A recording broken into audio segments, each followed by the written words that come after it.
Yo, what's up guys? Welcome to today's video. Today we're going to be talking about how to move to Bali as a single young man. Now, I've been meaning to make this video for a while, and I know a lot of you guys are thinking of moving to Bali. It's a new hotspot. Everyone wants to go, live there, live a really cool lifestyle. But trust me, I've been here 6 times, and if I fucking saw this video a few years ago, it would have saved me lots of money, headache, and it's just a video that I needed a few years ago. And I have a lot of experience. Remember everything from like where to live, Bali belly, how to get girls here, where to go, where the best clubs are. And by the way, guys, down below, I'm going to have a guide, a PDF, talking about everything in this video, just laid out text form for you guys to have. So let's talk about number 1. How much money do you need to live here? I would say for a comfortable life, minimum $1,500 per month to spend. Now, let's break down the costs. You have your motorcycle rental. Now, you can get a small, cheap motorcycle, or you can just take grabs all day, where you just pay someone to take you around. Either way, it's going to come out to around $100. I recommend having around $120 to $150, because when you get comfortable with the motorcycle, and you're going to want a girl on the back, you're not going to want to take her around on a small scooter. I've done it before. I've done it with beautiful girls, but it's much cooler and honestly more safe to have one of the decent sized motorcycles. I recommend getting a Lexi. That is the bike that I have. It's basically the cheapest and best version of a motorcycle you can get. You're not getting the cheapest motorcycle, but you're getting a decent one that's powerful enough, it's big enough, and it's easy to drive. Now, more on how to ride a motorcycle here in a sec. I didn't know how to ride one until I got to Bali, but that is your motorcycle rental, around $150. Let's talk about stay. Yeah, you're really gonna like this part right here, but the stay is gonna cost around $1,000 a month. Now, you can go cheaper. You could get something around $800 a month. I would say $750 a month. You could do that. You could even go closer to $600. But you are going to be spending around, I would say around $800 a month to $1,000 a month for a decent, good, nice, awesome place. You can spend a little bit more if you want an even better place, but I recommend that you keep it around $1,000 a month when you're starting off. Food. Going out to eat is supposed to be cheap. It's supposed to be easy. It's supposed to be fast and convenient. But the thing is, it adds up. Like, you're going to be spending, if you eat a lot like me, you'll spend around $30, $40 a day on food if you go out to eat every day. Unless you find some really damn good spots that you know are cheap and you can go to every day. It's easy for the money to just add up when you're going out spending. There's always some tax or like some 20% service fee going on. And what I find is the best way is to actually eat at home still. And that is like just like you would anywhere else, and you eat out when you can. But if you're eating every single meal out, you're going to be ending up spending probably around $400, $500 a month. So if you're eating at home, you can spend around $200, $300, $400 a month on food. With rent, with motorcycle, with food, you're already up to around $1,300, $1,400 a month. And then let's add on fun activities. When you're going out, maybe you're grabbing a beer, you're paying for parking, maybe you want to grab a coconut, maybe you want to go on a date, maybe you want to take a little adventure. Let's just say it's around $200 to $300 a month. It's easily where you're going to need at least $1,500 a month to have a good life here. Now, could you rough it out and live off $1,000 a month? Absolutely. You could totally do it. You could totally get a $500 a month place, pay $100 a month for a cheap motorcycle, spend like $200, $300 a month for food, and then $200 a month for like expenses. But that's not a comfortable life. I'm all about living frugally. I've been doing that pretty much my entire life. But if you're coming to Bali, you want an experience, you want to network, you want to get to know people, you want to go around, $1,500 a month is where you would feel comfortable. $2,000 a month is ideal. But for the quality of lifestyle that you get for $1,500 a month, it's amazing. You're getting the best quality and the best service. So that is the cost. Now, let's talk about money saving tips. This is number 2, money saving tips. Number 1, let's talk about where you're staying. If you're renting through Airbnb, you're going to be paying a lot more. But you might want to bounce around a lot. Might want to stay a week in Ubud, a week in Canggu, a week in Uluwatu. Then just rent through Airbnb, and you can find some pretty damn good deals. But if you want the best deal for housing, and you're staying long term, you just go to Facebook and you find the groups that tell you exactly where to stay. And then you reach out to a bunch of people, you find a place that you like, and then you have to pay it all in full, where you can pay a couple months to get a discount, or you can just pay 1 month at a time, or however long you want to stay. And you get that place for a much better rate. For example, I'm about to move into a new place. I'm not there yet, but I'm paying $750 per month. I have a massive kitchen that is shared, but it's massive. It's really nice, and you're getting so much better quality things when you just go to Facebook. Like, it's a room with a balcony. It's a really comfy bed. It's a really cozy room, and I'm getting a really good deal for what I'm spending, $750 a month, in the heart of everything, in a great location, because I went through Facebook. That same place, if I went through Airbnb, would easily cost at least $1,000 a month, maybe more. So I recommend going through Facebook, contacting them, viewing the house. You know, there's going to be other people trying to get the same place as you. It's a little bit more competitive. Just pay the deposit first, be first to act, and you can find a much better place and save money. As far as the rentals go, motorcycle rentals, just call to at least 3 different places to make sure you don't get scammed or you don't overpay for a motorcycle. And yeah, that's pretty much it. For food, like I said, go to the grocery store and just cook basic stuff.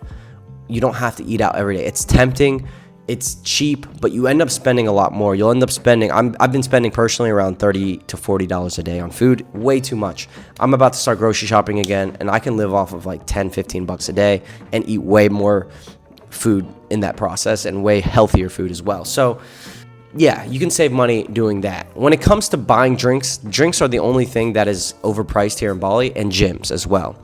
There are a lot of cheap gyms, although I will say, you could save money doing that, but if you're looking to really network with people and take advantage of the gym, you can go to a place like Nirvana and go to a high quality gym and spend a lot of money, but those gyms are going to be overpriced. You could also just get a cheap gym membership.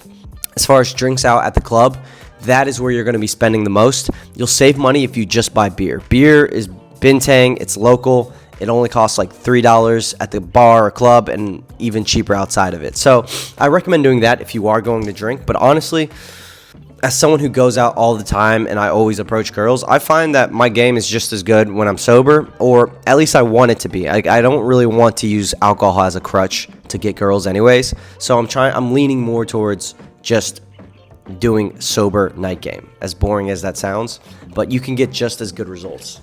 Let's talk about Bali belly and food in general. You're going to catch Bali belly. I'll just be honest. It's pretty much unavoidable if you're here long term, but I can give you advice on how to handle it.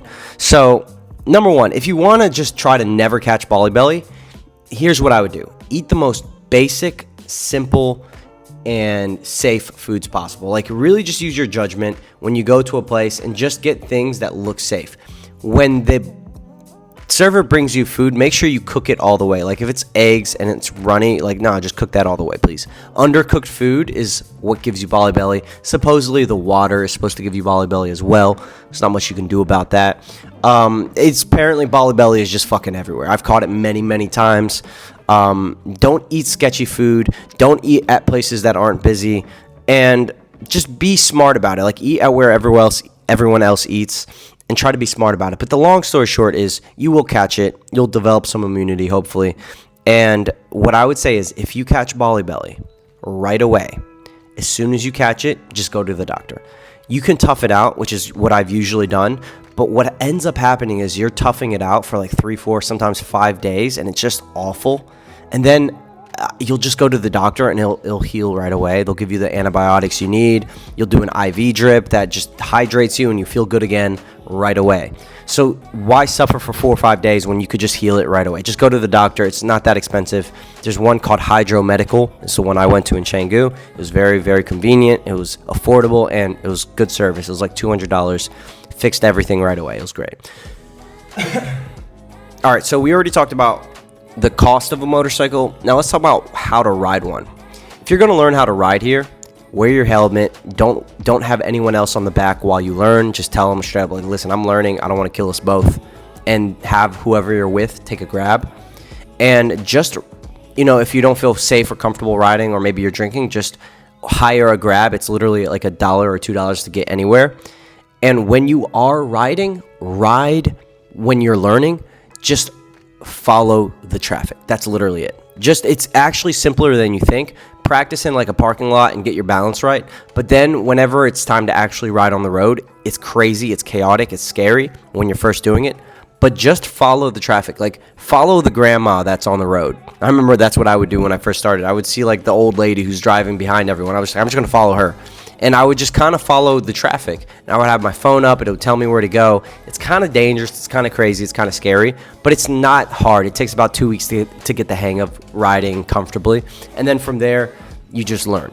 What I would say is when you start to get good at it is actually when it becomes dangerous. When you start to get cocky. I see it all the time with foreigners who ride motorcycles. They fucking suck. They think they probably think they're good, but they fucking suck. And they're riding really fast, trying to go everywhere, and they're just a goddamn liability. You're like, this motherfucker's going to kill us both. This guy's just swerving all around the road. He doesn't know what he's doing. So what I would say is don't get too cocky either when you start to get comfortable. If you just follow that, you're going to be good. It's not that scary once you get the hang of it. I actually find it to be one of the most fun things here is just riding the motorcycle, listening to music. It's a lot of fun. All right, let's talk about where to stay. Uluwatu, hands down, has the best parties. Ubud is supposed to be peaceful and spiritual, which is great if you want like a getaway.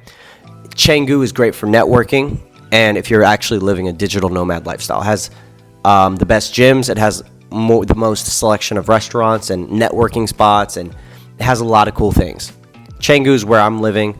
I was trying to live in Uluwatu, but it just felt too small. Canggu has a lot more to offer, and it's better for my videos.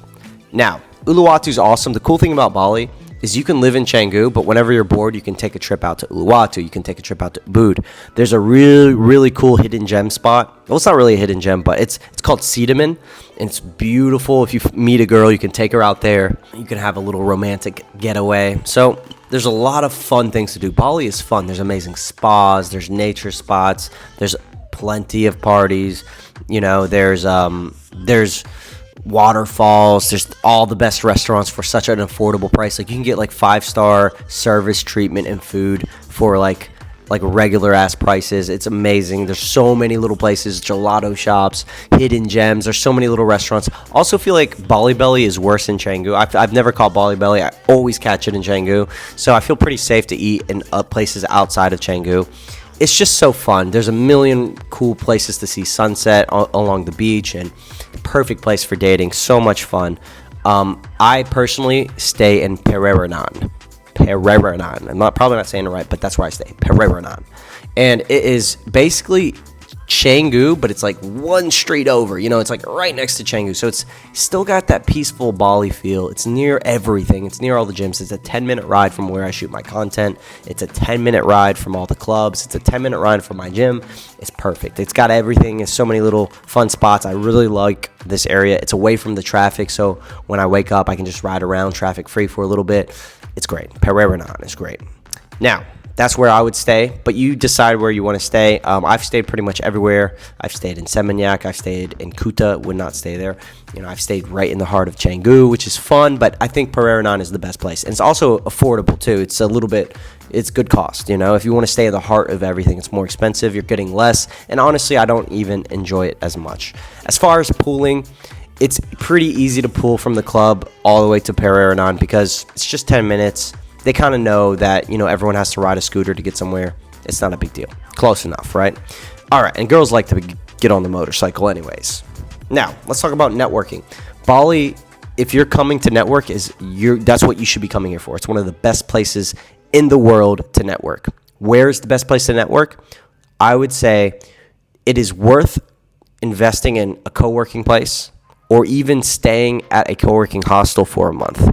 If you are trying to really learn how to make money online, this is the best place to do it. Why? Because there are no gatekeepers to networking here. You go to a place like Dubai, I haven't been, but I've heard, you need a lot of money. It's hard to meet people. I feel like the networking just might not be as good as I haven't been there, so maybe I shouldn't speak on that. But I've been to a lot of places, man. I've been to Bangkok, I've been to Lisbon, I've been to so many places, and there's no place like Bali when it comes to just meeting people and learning. I started this whole business because I came to Bali and people told me how to do it. And I stayed at a creator house for a whole month where I was just meeting creators every single, I was living with them. So it's so easy to ask questions and get to know them and their business, and people want to talk. You could do a co-working place. You could just go to the beach and just talk to anybody. Everyone's doing something interesting here. Everyone is doing something interesting. You're going to meet so many beautiful people. You're going to meet so many interesting people, entrepreneurs, people doing online business, people who do real estate out here. You're going to meet tons of people, and the opportunities are endless here. So that's probably the biggest pro to living in Bali, is the people you'll meet and the networking potential. You'll meet people who are famous, people creating the same kind of stuff as you if you're a creator. It's amazing. All right, now let's talk about what I do. Let's talk about the game, nightlife, where to go, spots to go. So as far as approaching, I'm giving away my sauce here. I probably shouldn't. It's going to be a bunch of newbies running around trying to approach, but that's okay. Best day game spot in the world is the beach at sunset right in front of Times Beach Warung. That whole strip, it's like a 5, 10, 15-minute walk, loaded with hot girls. They're very receptive. Everyone has great logistics. They're open for an instant date, and it has a bunch of spots you can take them on an instant date. It's perfect. So that is the best day game spot in the world, and it's really the only day game spot in Bali. Now, that being said, everywhere you go, you'll see hot girls pretty much scattered around everywhere, from like yoga studios to gyms to the cafes, restaurants. But for day game, that is the best place to do it. It's also a good place to shoot content. As far as nightlife goes, the staple, the place that's always going to have girls no matter what day of the week, is going to be Mexicola. Mexicola goes on until around 1 a.m. and then right after that, the venue right next door called Old Man's is what takes over. This place is always going to have girls. It is perfect. It's social enough. It has social areas. It has a dance floor. It's packed. It's kind of crazy. It's kind of chaotic. But I've pulled from there several times. It's nice. You'll meet a girl who's on vacation. Maybe she's on her last day. She wants to meet a guy. It happens all the time. Girls are out there to meet guys. It's the best place. On Fridays, my favorite party in Bali is at Black Sand Brewery. Black Sand Brewery on Fridays ends pretty early. That's the only problem. But the social atmosphere there is awesome. Great for meeting girls. Great for networking also. It's just a really cool place. You'll meet a lot of people. There are a lot more places. There's a lot of places. There's like mega beach clubs and all that. But I find, you got to pay to get in. And I find that it's just not as fun. I really haven't found anywhere else that I really like. Actually, one more honorable mention, and that is Desa Kitsune on Tuesdays. Great night. They have again, it's more of like that classy vibe. You'll meet a lot of beautiful girls there. And that's pretty much all I go. I go to those 3 spots. It works for me. There's probably a lot more better spots, but that's pretty much it. And yeah, I keep it simple. I mean, I find that as far as pure volume goes, nothing has beaten Mexicola yet. So I find myself going back there over and over and over. And then it just is what it is. So, all right, next up, let's talk about the time zones. The time zones here are kind of, they're kind of challenging to work with at times. For example, if you're doing coaching and you have a client in the US, very often you'll be doing calls at like 12:30 a.m., or 1 a.m., 2 a.m., 3 a.m. That can be a bit detrimental for me. I can handle it, but it is annoying sometimes. Sometimes the last thing you want to do is a call at 2 a.m., but it is what it is. The best time zone to work with is the European time zone. Obviously, it's actually kind of nice because, when they wake up, you've already got a head start on your day, so you get to wake up a little later, and it's nice. So that's one of the downsides is the time zones. And yeah, that's pretty much it on the time zone part. Let's talk about visas. This is the easiest place to get a visa in the world. You can just land and get a 30-day visa, and then you log in online, and it takes 5 minutes, and you can extend it for another 30 days for a small fee. But if you want to stay here long-term, get the digital nomad visa. I forget what it's called. I think it's like B12A, but it's super simple. You just have to make a certain amount of money online. But guess what? I didn't even meet the requirement, and I applied, and they approved it within seconds. So they don't really check. You can just apply for it, and you get 60 days right off the bat, and you can extend it twice. But I think you might have to extend it at like an office. But it's a lot more convenient to do that rather than doing a visa run. All right, let's talk about fun activities to do in Bali. There's a million date things. This is the one thing that you're going to have to explore more on your own, and you're never going to really run out of things to do. There's tons of gyms you can go to. There's fight gyms. There's yoga studios if that's what you're into. There's a lot of good waterfall hikes. There's really good nature spots out in the east. You could do a motorcycle ride around the freaking island. You could climb Mount Batur, which is fun, worth it to do at least once. There's a million viewpoints. I highly recommend if you can get a motorcycle and just ride around the island, man, will you have a good time. Stay at a few hostels if you want, meet some people, get a private room at that hostel, have your space. You can have a fun adventure around here in Bali, man. There's so much endless potential here, I promise. Such a fun place. There's a lot of fun things like paddle. There's run clubs. There's a million events going on. There's so many different kinds of parties you can go to if you figure out about them. And overall, you're not going to run out of things to do. And if you don't know what to do, go to the beach and meet people and just talk to people, and they'll invite you out if you're cool. I'm trying to think of what else fun activities. All I do is really work, and my fun is my work. So that being said, whenever I meet a girl, it's really convenient to know little events happening around the island. And one thing you can do is just follow a couple Instagram pages that talk about that. And that's a really good way to figure out what's going on. The last thing to talk about is the Indonesian people. They are some of the nicest people in the world, genuinely. I've never lived in a place where the people are this kind and down to earth, easy to be friends with. And that being said, of course, there are some bad apples. Keep in mind, you're still like a foreigner on their land, and you'll feel it at times where you'll kind of feel like, you're just a foreigner on their land. But for the most part, they're one of the most welcoming people I've ever met. And yeah, there's not much else to say on that. I'm always shocked whenever I come back here with how nice the people here are. It's amazing. We could dive deeper. Let's talk about pros and cons. Fuck it. While we're here, let's talk about the pros and cons. The pros. The pros are beautiful women, obviously. Networking potential. There's so many people to network with. Cost of living compared to the quality of what you get is very high. Like, you'll spend $100 on food. You'll get some of the best food in the world. The quality of the gyms, networking classes, and just all the events you go to are so high, and it's so good. And the gyms can be a bit pricey, but these are networking places. Honestly, the best place to network, in my opinion, now that I really think about it, are the gyms. Like, go to the goddamn gym if you want to network. It's perfect for networking. Another pro, you're going to learn how to make money online if that's what you want to do, or you're going to get new ideas for your business with whatever you're doing. People are just happier here in general, the local people, but also the people who live here. Everyone's got not everyone, but you walk around and very often you'll see someone with a smile on their face, just happy to be alive, happy to be in Bali, soaking up the sun. The weather's nice. Everyone's fit. It motivates you to get really healthy. The parties are pretty decent. If you ever want to just go out and dance the night away, there's a million places to do it. It's safe. There was a guy there is a little bit of petty theft, but just be careful. But it is relatively safe. I haven't seen anything too crazy happen here at all. And then lastly, the people here, when you go out to approach girls, are so receptive. Sometimes, listen, you still get your fair share of blowouts here and girls who would just reject you. But when you walk up to a girl on the beach, for example, you'll have some of the nicest girls ever. You'll just say hi and they'll just be like, hey, what's up? And so down. Or if they reject you, they'll be smiling and laughing. It's because there's so many cool guys here that their bitch shield isn't really that high. They're dealing with so many really, really cool guys.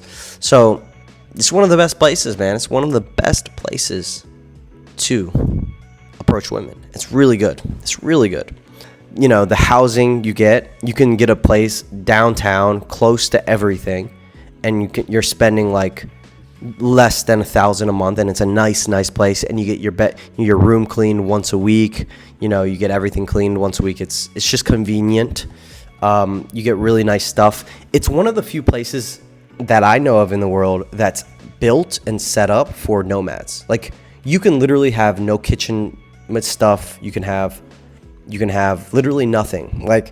everything is set up. Like every room has good Wi-Fi. Every room has curtains that black out the room. Every room has AC and a bed and is comfortable. You know, every set up for someone to just pop in with a bag of clothes and a laptop and a dream and just set up life. It's set up for it. It's literally the digital nomad paradise. It's the only place in the world where an entire place has been converted to digital nomad land. Like Canggu is digital nomad land. And a lot of people complain about that. They're like, oh, Bali is not even Bali. Bali is Bali. Like they're complaining specifically about Canggu. They're like, Canggu isn't even Bali anymore. It's not even for Indonesian people. It's just a bunch of Westerners. I'm like, yeah, that's what makes it so great. Not saying the Westerners, but like it's a hub for anybody, like any digital nomad. That's what makes it unique and special. There's no place else in the world like this. You can go to Bangkok. Bangkok has the most digital nomads in the world, technically. But Bangkok, it's like, where do you even meet them? It's so big and spread out. Like, it has millions of people, and there's probably like maybe 100,000 expats. But where the fuck do you meet them? I don't know. I don't really know Bangkok that well. I was there for a few weeks, and I literally met maybe one other digital nomad. I was just like, no sense of community. I just felt locked in my room. And some people like that. They want to lock in. But I want to meet people.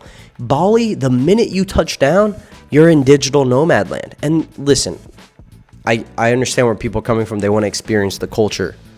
Then drive out to the other parts of Bali. You'll experience plenty of the culture.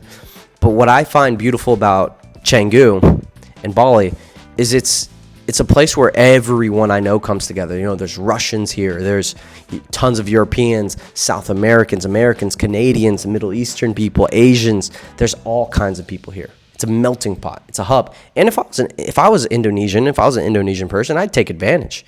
People out here are spending money. I'm spending money. I've spent, like in the U.S., I'm spending more than I spend in the U.S. here. Like in the U.S., I'm probably spending like $1,000 a month, $1,500, living frugally. There's boring. There's nothing to do really anyways. Here, I'm spending every day. I'm going out to eat every day. I'm tipping, and they appreciate the tips too. The service here is amazing. That's another pro. Dude, the service here, you are getting, like, they're just kind. You know, they're very kind, and you're just getting good service, happy smiles. And if you tip, bro, that tip goes a long way. Like, they will really appreciate the tip. They'll remember you when you get back. Like, I tip my barber, for example. It costs like $7 or $8 for a haircut, which is actually on the higher end. And so it is. There are a lot of little things like that where another pro, obviously, it's cheaper. It's like in the U.S., you're not getting a good haircut for under $20, under $25, $30. You know, sometimes I was paying $30, $35 on the low end and then $50 on the high end for a haircut, and it's taken forever. This guy charges me $7 and he makes it fast. I always give him double.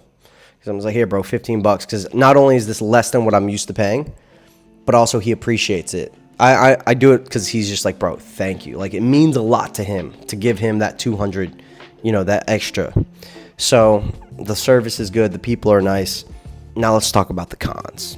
The cons, there are some heavy cons. The number one con, there's two main cons, and here's the number one.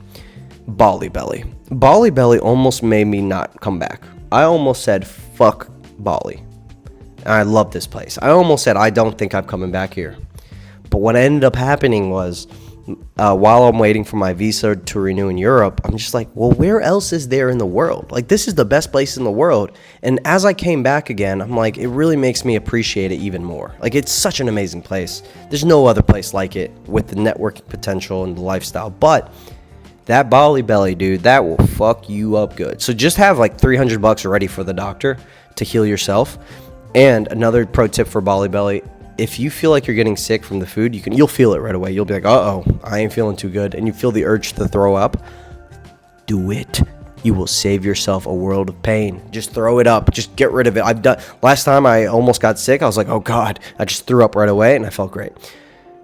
But why should I even have to worry about that? Like, this has never been a thing in America or in Europe where I'm like, oh God, I ate food. I think it was contaminated. Let's throw it up. Like, that is ridiculous. Like, what the fuck? Like, I was like, dude, I can't live in a place where I don't feel safe to eat the food. That's just not okay. What I learned is another thing, just don't eat cheap food.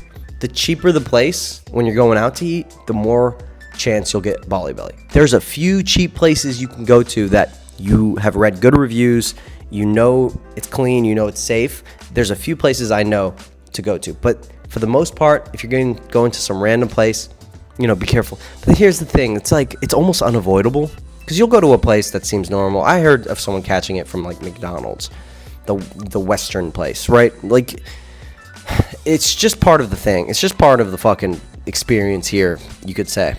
Bali belly is what it is. It is what it is. That's a con. That's a big con. That's just to put it out there. That's a con. Is it worth it? Absolutely. Does it suck in the moment when you catch it? Yeah, you're kind of like, God damn it. Go to the doctor right away. But let's be real here, guys. If you got to live somewhere where you're getting sick from the food, it's not that good. Now, I've heard people who've lived here for years say they've never gotten sick. And I'm like, listen, good for you. Maybe there's a way. Maybe I'm kind of risky. When I first moved here, I was eating everything. I didn't give a fuck.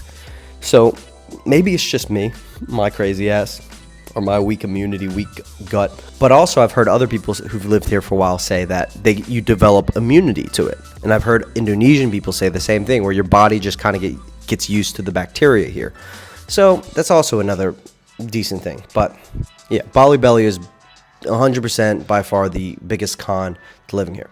The second biggest con, I don't like how there's no like real sidewalks or walkability. The best place to walk is the beach, and that's where you'll get your steps, where you'll network, where you'll meet women, and it's beautiful, it's amazing, the sun's setting, it's great. But there's no real walkability here, and it's very loud and chaotic and noisy whenever you're out in the streets. And that kind of bugs me because, I don't know, when I was in Europe and I'm just walking around, it's easy to film content anywhere. It's not that loud, and I'm kind of used to that kind of typical lifestyle, similar to America.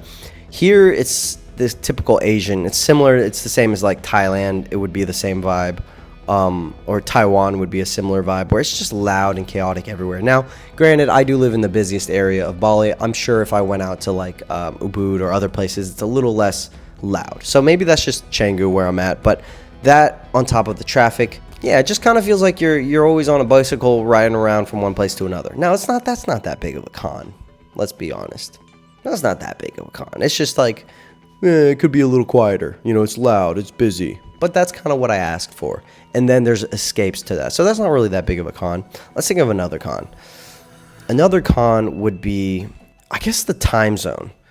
And like how far it is from like Europe and America.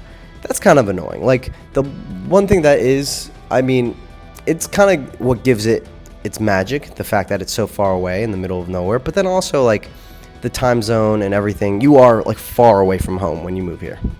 That can be a con.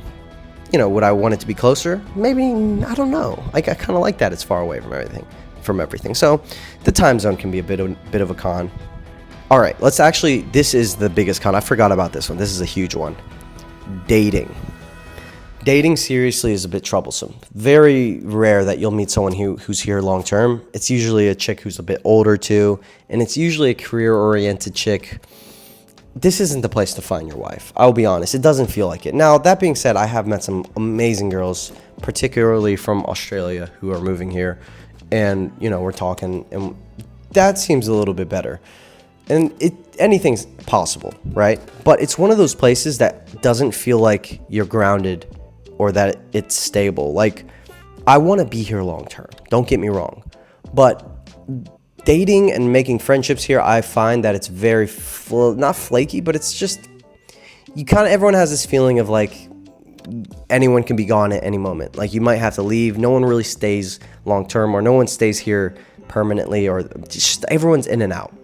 Compared to like Budapest, you know, it's harder to meet people and make genuine connections, but the ones you do make are there. Or if they're not there, they're in Europe for sure. They're close by. So it feels like the connections I've made in Budapest, the very few ones I have made, it's not that many, are maybe a little bit more grounded. Like a girl who I'm dating there, she's still there in Budapest. Like the girl I was seeing, like she ain't going nowhere, which is nice. So whenever I go to Budapest, I have a girl to go to, which is awesome. I'm so conflicted, guys. I love Bali so much, but there's so much parts of me that's kind of just wants to bounce around. But I do see Bali mostly right now as just a base. You know, it's just a good base. It's a base. It's a place where I can go and grind, lock in, have community. You'll have a sense of community. And this is a pro. I forgot this as a pro. The minute you land, you won't feel lonely. Unless you lock yourself in your room, then you'll feel lonely. But like, if you want to meet people, it is one of the easiest places to make friends in the world. Girls or guys. There's so many people because everyone here is open. Everyone here is usually solo traveling or here and they came alone. Like, everyone here is down to make friends. Everyone needs a friend here. Whereas in other places, like in a regular city, people have their like established social circle and you really have to try harder to network. Here, it is the easiest place to make friends, but fast friends that leave and it's just fast friends, right? Now, that being said, I have made some amazing connections here in Bali that it seems like it will last a while, where we had such an amazing time. We went on adventures together. We approached together that we're still friends to this day. The only problem is they flew back home. But granted, there's nothing stopping me from visiting them. So I don't know if this is a con. Someone said some of you guys might consider this a con. I actually don't mind it. I think it's cool. But there's a bit of people say that it's shallow or fake here. I actually don't find that to be true at all. I don't think it's any more fake than anywhere else. I think people are people.